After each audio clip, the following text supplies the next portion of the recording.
World History Discussions, Chapter 7, Part 3. More on just how big the Achaemenid Persian Empire was compared to anything that had come before. And I'm doing what the book said. I'm comparing it to this map in Chapter 2. You had Hammurabi's Empire in orange, which got destroyed in 1595 BCE. So that's a good 1,000 years before this empire. And then you got the Hittites, which were the ones that destroyed Hammurabi's empire, in purple. And they were at their peak from around that time, about 1200 BCE. And that's where Lydia was, and that's just a piece of the Persian Achaemenid Empire. And then you have Assyria, which was pretty big. The Assyrian Empire in the 600s BCE in green, but even that is dwarfed by the Achaemenid Persian Empire. And just for the heck of it, 1300s BCE, the Egyptians, and then back to the same time period, the Hittites, and there it is, the Achaemenid Persians. So you get the point. Much, much, much bigger than those other ones. In fact, I'm even going to show you yet another map. These are the first three major river valley civilizations. Obviously, it doesn't include China. China is not in here because it's way far away, but this was the eastern end of the Achaemenid Empire, and this was the western end, and this was the middle. So yeah, you get the point. The empire is quite massive. So I'm going to go back to this page right here, and we talked about Cyrus and Cambyses making it super massive, and then that it peaked under Darius, or Darius the Great, who reigned from 521 to 486 BCE. Not only was it huge geographically, but it consisted of more than 70 distinct ethnic groups, in addition to many different languages and religions.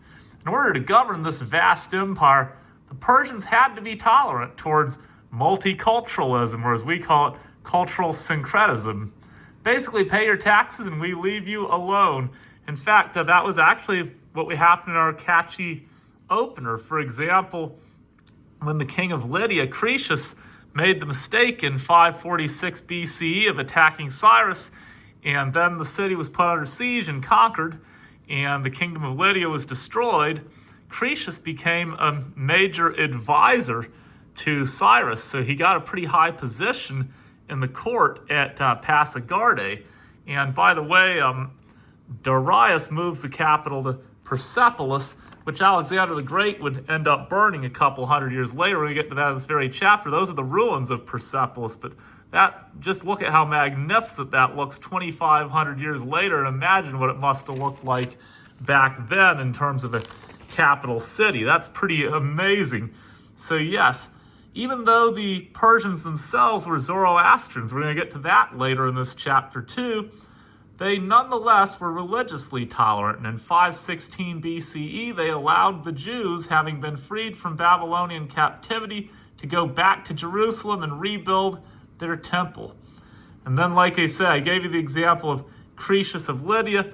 Although, it's interesting, I kind of didn't do this in the last video, missed opportunity, so I thought I would mention it right here just for the heck of it, that we were talking about, hopefully, Donald Trump, who's often compared to Cyrus the Great by a lot of evangelicals, because Cyrus let the Jews return from Babylon, although it was actually 516 BC under Darius that they actually returned and built the temple. But anyway, I would actually say if he attacks Iran, you could compare Trump to Croesus in our catchy opener. I can't believe I hadn't put that together. I was saying, please don't attack Iran. And then our catchy opener was about attacking Iran and destroying the kingdom of Lydia as a result. And I don't think that the current government of Iran would be as nice to Trump and give him a big position of power over there the way Cyrus gave the Lydian king Croesus a high position of power. But anyway, you had a new capital, like I say, at Persepolis, which was an administrative center and a monument to the Achaemenid dynasty. And Darius also divided Persia into 23 satraps. You can think of satraps like states, with a satrap or governor to enforce taxation in each district. And while most of these satraps were Persians, local officials often filled the lower offices. We're going to get a little bit more into that and talk about the Royal Road in the very next discussion video.